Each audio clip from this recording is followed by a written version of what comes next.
I have finally met God, and his name is Dune Part Two. I cannot believe what I just witnessed on screen. I'm so emotional right now.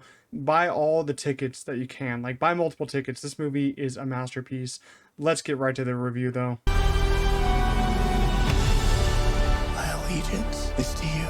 Do you believe me? Welcome back to the channel, everyone. I hope you're all doing well. Today we're going to be reviewing Dune 2. It's going to be a non-spoiler review. Don't worry about that. The spoiler review will be up in a couple days, so look forward to that. But before we get started, make sure to leave a like, subscribe to the channel. Make sure to follow me on TikTok, Instagram, Letterboxd, all the socials. Helps out a lot. I'm going to read you guys a quick plot synopsis just so you know what the movie is about. Paul Atreides unites with Chani and the Fremen while seeking revenge against the conspirators who destroyed his family. Facing a choice between the love of his life and the fate of the universe, he must prevent a terrible future only he can foresee. All right, I'm dying to get into the review, talk about the movie for a little bit, but I want to spend a little bit of time talking about the marketing for this movie.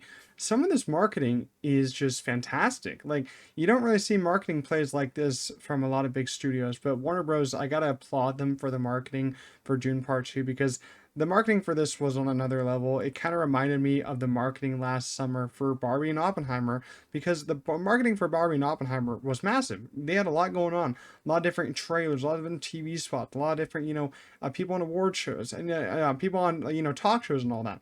And we finally have that for another movie, and that's Dune Part 2. Dune Part 2 got a massive marketing push after being delayed and delayed from the strikes and all that.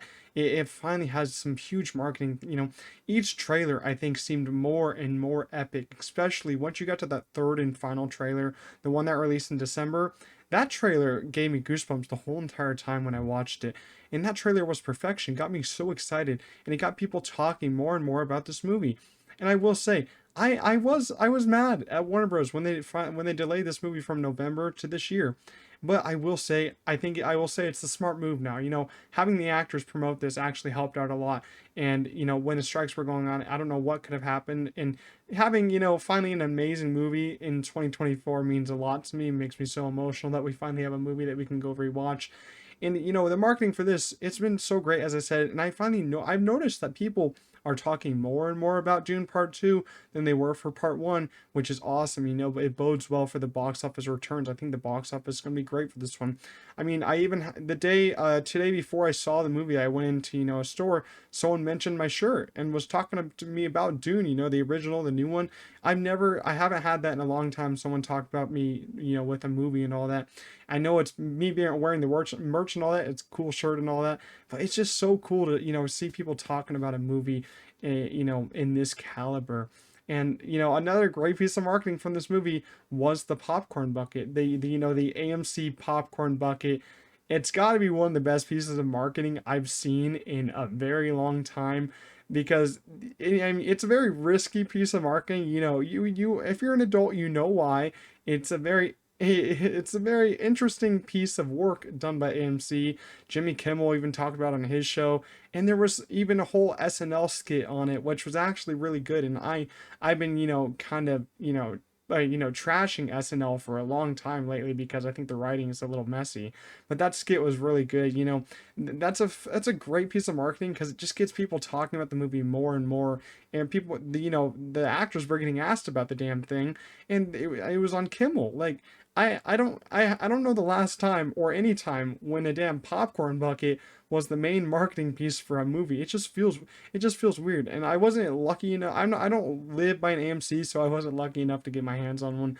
But if you do, they're probably really cool to have. A really cool piece of a collectible to have. Like, for this, I mean, it's a very interesting piece to actually get popcorn out of, but it looks so cool. So the marketing for this movie laid out all the groundwork. It's an insanely huge push for this movie. And I finally sat down and read the first Dune book last summer, and I read it in only 1 week. I got this cool copy right here. It's like a cool collector's edition, I guess, and I couldn't put it down. Like, I thought that the movie, this is when I thought the movie was going to come out in November, so I was getting ready. I was getting ready. I got to learn about all these different people. I got to learn about the second half of this book. Got to learn what happens here, because I wanted to be surprised for the movie, but I also wanted to know more about the lore and know what was going to happen.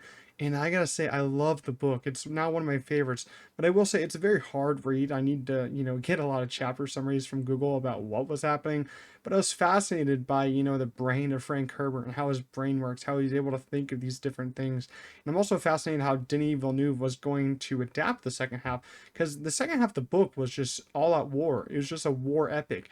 I was just like, how is he going to adapt this? I mean, he did perfect with adapting part one, but that's a lot of world building, a lot of character building and all that. But part two was just massive, massive in scale, massive in scope. So I was like, how is he going to adapt this? And, I finally got to the theater today to watch this damn thing. My theater is packed. I saw an IMAX for my first viewing. And I will say, only watch this in IMAX. Every damn scene is IMAX ratio, at least for me. And it was mind blowing. So my initial thoughts before we, I will say, this is why we go to the damn movies right here. This movie is why we go to the movies. I don't use this word a lot, but this is truly a masterpiece of a movie. And it sets a new bar for science fiction. I don't understand how this movie was made to be this good, but it truly sets this high bar for any new science fiction movie coming out. And how is Denis Villeneuve able to adapt this so well? That's just, I gotta ask that question, because it's crazy. I haven't seen anything this epic or this, grand in scope since the extended edition of The Return of the King, and that's like 4.5 hours, and that had two movies building up to it. This is basically all one story, but Dune Part 1 kind of laid the foundation for this one. This one is just so epic. And I will say, I really got kind of very emotional on the drive home from the theater, just because of how much craft and art is juiced into this movie. It's the best movie of 2024, and it's simply not going to get beaten. Like, I don't know what do you want me to say here? I don't even know what to say. I didn't know what to say when I was driving home. I was like, what am I going to say for this review? I only have one word: masterpiece. It's masterpiece. Like, how else am I going to get you to go see this movie? It's an epic. It's a character journey. It's an action, high sci-fi story, and it concludes in such a perfect way. And it should win all the Oscars. It's a perfect movie to me. I don't understand how anything can get this perfect. Kung Fu Panda comes out the next week? No, Kung Fu Panda is not going to be better than this. Nothing else this year is going to be better than this movie. I mean, I'm so excited for some other movies. Don't get me wrong, like Furiosa. So excited. Deadpool 3. None of those are going to live up to this movie. It's impossible. I don't understand how that's going to happen. I was talking to my friend after, and I thought it would be funny. I thought it would be hilarious if you did like a Dune Part 2 and a Wonka double feature, just like the ultimate opposite scale of the movies. Like that would just be hilarious. But I will say, this movie though, a little bit more of an initial thoughts. It's a dark, it's a brutal, it's also a love story kind of film, and it also has a lot of funny moments in there, which I didn't expect, but I think they fit so well for each character that has a funny moment. But when I say it's brutal, it's fucking brutal. Excuse my language, but it really is brutal. It really goes there for the PG-13 rating. It's perfect. I do want to talk about the direction here, because Denis Villeneuve is a master at his craft. He's getting better and better with each movie, and you can just see that through his filmography. And he's solidifying himself as one of the best directors working today. And he's my second favorite director now, and just alongside Christopher Nolan. Because Christopher Nolan, I think, is always going to be my favorite director, because he's the director that got me into film, got me more into movies. But Denis Villeneuve is kind of creeping up there. He's my second favorite director. They're both science fiction geniuses. And I think that Denis might be a little bit better at science fiction, just because, he has I don't know, his record is crazy. He's got this, Dune Part 1, Blade Runner 2049, and Arrival. That's crazy. And he's adapting another science fiction novel. I forget what it's called, but it's Rendezvous with Something, another big science fiction story. But he really does have his way with science fiction. I don't know how he does it. And every scene he has crafted here is a masterpiece. As I said, I'm going to use that word a lot. It's masterfully crafted, and the direction has so much juice. I don't care if it's a science fiction movie. Give this movie all the Oscars next year. Give it all the Oscars. Who cares if it's science fiction? I don't care if you're a 90-year-old Oscar voter. You have to give it all the Oscars. It just makes the most sense. I'll come back to this video next year, and if it doesn't have all the Oscars, I'm going to be knocking on some Oscar voters' doors and be like, hey, what's going on here, sir? What's going on here? I'm going to have to do some things, because this movie, it deserves it. The direction is flawless. Denis Villeneuve got snubbed for directing on part one. If he gets snubbed on part two, there's gonna be a rude awakening for some of these voters. I swear to God. The cinematography though in this movie, it's masterful. I don't care if I'm saying the word again. It's goddamn masterful. Greg Fraser, this is his best work yet, and he's really killing it right now. He had Dune Part One, masterful work. The Batman, masterful work, and now this. I'm not gonna say the M word again because I'm getting tired of saying it, but it's true. It's true. He's so good. He won the Oscar for Part One. Wasn't nominated for the Batman. I don't know why, and he's going to win the Oscar for Part Two. We all know he's going to win. He's one of the best to do it right now. I think that Roger Deakins, it will have a special place in my heart, but Greg Fraser really getting out there for me. He is just laying some epic groundwork for in 10 years he's going to be looked at as one of the best cinematographers of all time. I think it's because I think he does scale so well for his movies, especially the Dune movies. Like you just see these giant ships. You see just, how he does scale with those ships, how he does scale with the little people, how he does scale with the desert, how everything's shot. And the cinematography here is, of course, beautiful. I think I like it more than part one because it has some of my favorite shots of all time. Some shots are just jaw dropping. And the use of colors here is so much better than part one. Part one doesn't have too many different colors. This movie has a lot of different colors. And you got black and white scenes, infrared kind of cameras on here. So it's kind of pulling like an Oppenheimer here. But those scenes in Gidi Prime, the Harkonnen home planet, are, are so cool. And how it transfers to those scenes, how everyone looks in those scenes, how the Harkonnens all look. It's cool. It really is some really cool stuff. Once you get into the Harkonnen arena, you're gonna be seeing the black and white stuff, and you're gonna be like, holy crap. It's simply magnificent how he's doing it. It's very smart how he's shooting this movie, and I was in awe over every idea that was put to screen. Greg Fraser, what a mastermind. What a guy. You did great, man. If you wanted more action in part one, then here you go. All the action is in part two. As I said, I told you guys there's going to be a ton of action in part two. I read the book. I knew what was going to happen. And the action here doesn't let up. You get action from the first scene of the damn movie.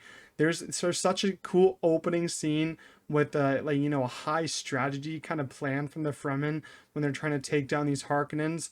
It's a really cool scene, and it's kind of that's the first thing that had my jaw just on the floor. I was like, oh my God, this is shot so cool. The Harkonnens are moving so cool. The strategy laid out by the Fremen is so cool. Not a spoiler, but it's very cool, the strategy that the Fremen have in this opening action sequence. And as I said, the Harkonnens are so much more ruthless in this movie. You have one scene with Dave Bautista in here at the kind of the beginning, first 15 minutes. He just lays someone out. He lays someone out. It kind of reminded me of the Blade Runner 2049 scene when he just starts pounding Ryan Gosling's head against the damn wall. I'm like, God damn, Dave Bautista is so good. I'm not going to get to the cast right now, but it's so good. The Harkonnens are scary, and they just scare the living shit out of you. I'm not even kidding. There, as I said, the Gidi Prime, the brawl kind of Coliseum scene. It's action heaven. I loved it. And then I will say the one fight that I was waiting for the whole movie, the one fight in the marketing that I was just, the one fight from the book also was the Paul versus Fade Routh one-on-one duel. And let me tell you, it doesn't disappoint. It doesn't disappoint.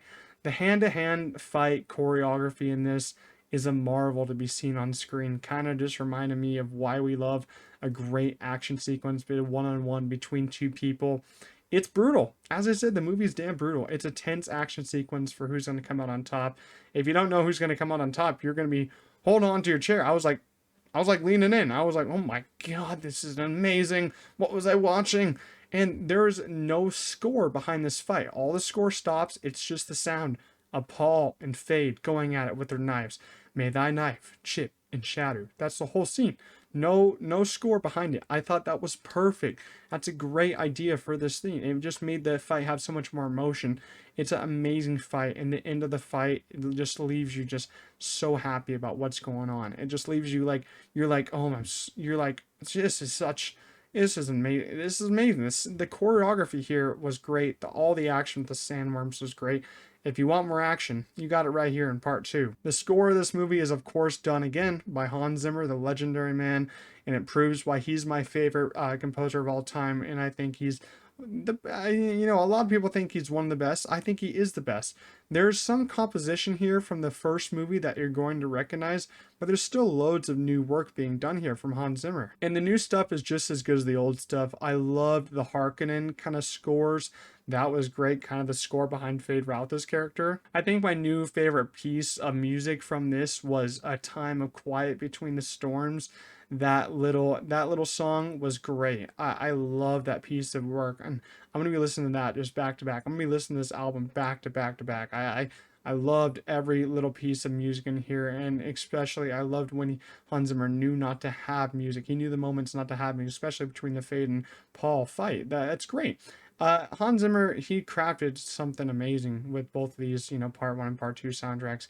I don't know how he did it, but he really did it. So give him another Oscar for this. Just give everyone a goddamn Oscar, as I said.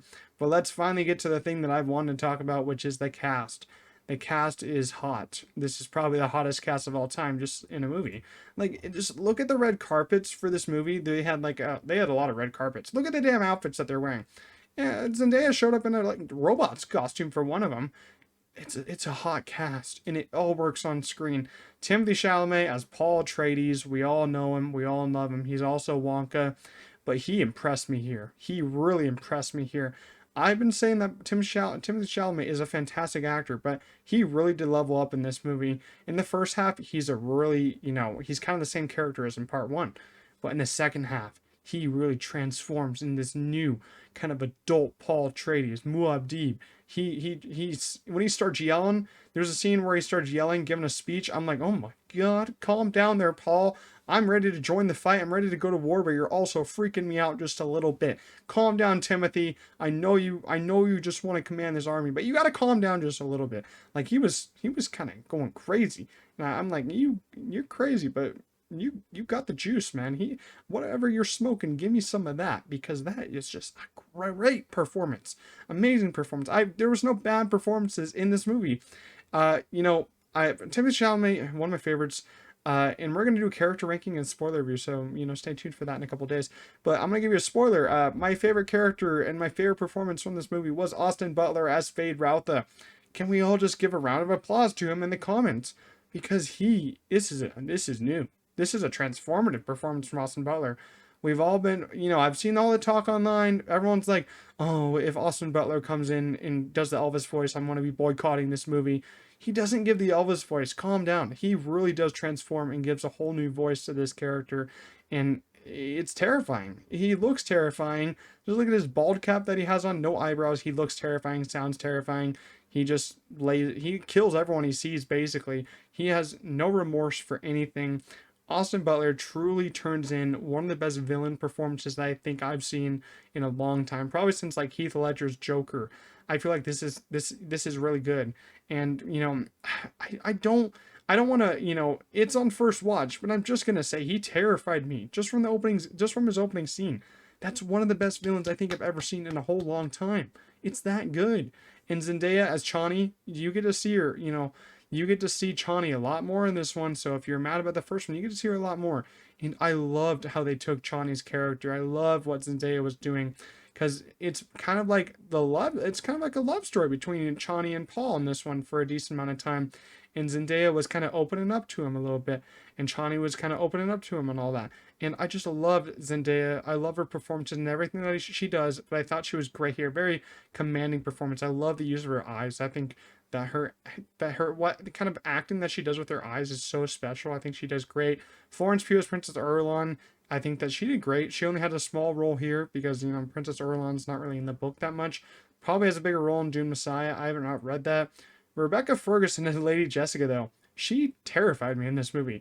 Lady Jessica is not that terrifying in the first one, but in here, she's terrifying. What she does, how she goes around things, how Lady Jessica, talks about the prophecy in this one, how she's just, commanding people in this movie. She's owning it. And Rebecca Ferguson owns it in real life. She stuns.